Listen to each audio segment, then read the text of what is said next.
top 5 BBL moments in history. Pretty hard to sort of get them down to 5, but I started with Jordan Silk's one-handed left-handed catch at the Gabba to catch Craig Keyswetter. Keyswetter, man! Whoa! I couldn't believe it!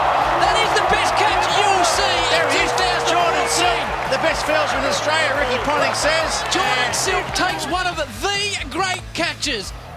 We'd been saying all tournament how good a fielder he was, and I was waiting for something special to happen, and then out of the blue, a couple of steps to his left, dives full length, hangs on to an absolute screamer, so all of us in the commentary box are sort of vindicated, if you like, for talking him up all season, so that was a pretty cool highlight, I think, in the history of the tournament.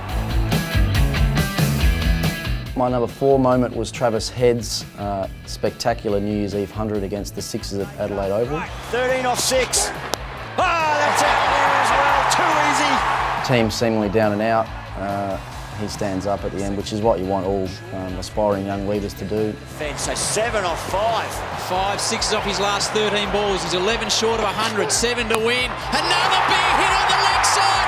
It's another 6. Plays just one of the all-time great Big Bash innings, and more importantly, gets his team over the line with a 6 to bring up his 100. So it was an amazing effort, amazing innings. Oh, he gets it! He gets it! It's over! It's a 6!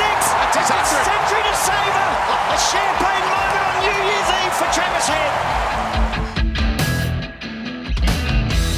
The number 3 was Peter Hanscom's 100 against the Scorchers at the MCG. Very similar situation where it looked like the Stars were done and dusted. Hanscom was still at the crease. He produced something extra special. When you see guys under the most pressure stand up and deliver and make 100 in the T20 game, which you don't see all that often, I think they end up being standout moments. Full touch score! It's 6 all the way! It is game over! That is brilliant! Hanscom is brilliant!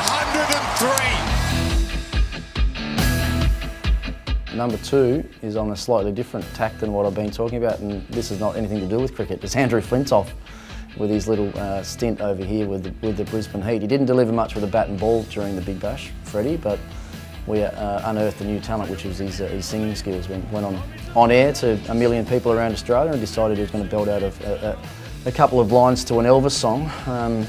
I think it was called In the Ghetto. In the cold and gray Chicago morning, a poor little baby child is born in the ghetto. In the ghetto.